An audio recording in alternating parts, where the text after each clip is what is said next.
Hey, Scott here, and welcome back to the YouTube channel for Practical Kung Fu. In this video, I wanted to discuss basically the one kick that I think you can use as a potential lead technique when you're dealing with a street fighting type of a situation. I'm not a big proponent of trying to kick high. Like you'll see some people who have some martial arts training when they're dealing with a street fight, because if you miss that kick, you're going to be way off balance, and that puts you in a really vulnerable position. So from a combative's perspective, we generally only like to kick low. However, when we're training, we train to kick high because that will translate into more power and speed when we're kicking low. But we're not in a cage fight. We have no rules. We're out on the concrete, on the macadam or whatever.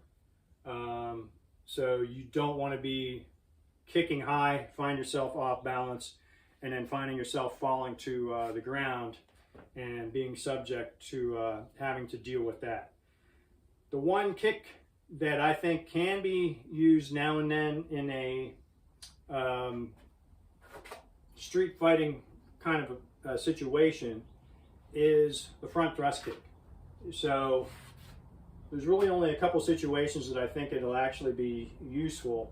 You've already, and basically it's when you've already identified that somebody wants to get in a fight with you. So let's just say you've already been jawboning, they've been jawboning at you, and you're just out in a situation where you don't feel like you're going to be able to escape them, and they're moving forward towards you. So if you time that right as they're moving towards you, you can stop them in their tracks and possibly even knock them down. So you can see what kind of power you can get with that front thrust kick. So if you get that timed pretty well as they're coming forward, they're going to stop in their tracks, and now you're going to be in a position where they're going backward or even down, and now you're in the dominant position, and then you can take control of the situation and end the fight right there. Or you can just take off and run, especially if they fall, and let's say they've got a knife they're coming at you with. This is a great way to deal with that situation. Sometimes in some video that I see, when somebody's brandishing a knife like that, you know, the other person might try to kick it out of their hands.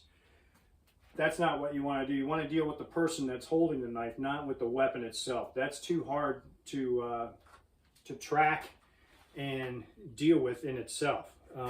So you want to deal with, you know, the person, and you look for the biggest target. Ultimately, you want to shut off their computer, their brain. So if they're coming at you with a knife or edge weapon or whatever, you can stop them in their tracks with that front thrust kick, and then go to work on dealing with them as you see fit. So if they go to the ground, the best thing to do is just to run and just get out of the situation altogether. If they haven't gone down to the ground, then you do whatever you have to basically shut off their brain, and then you can take off. So that's basically my thought on, you know, using a kick as a lead technique. A lot of times in fights, you'll see people get into their side stance, you know, experienced taekwondo people, karate people. If they're very skilled with their feet, they'll be comfortable doing that. But again, you know, if you're not a trained street fighter, if you're not an MMA fighter, if you just, you know, you're training combatives, you're learning martial arts on your own, or, you know, it's kind of a hobby or whatever, you'd be ridiculous to try and throw a kick to their head out in a street fighting situation. So this is one kick that I think can be deployed if you got the proper distancing, you got the proper situation, and it can be effective that way. Okay, so that's all I have for this video. If you found this useful, Check out practical-kungfu.com.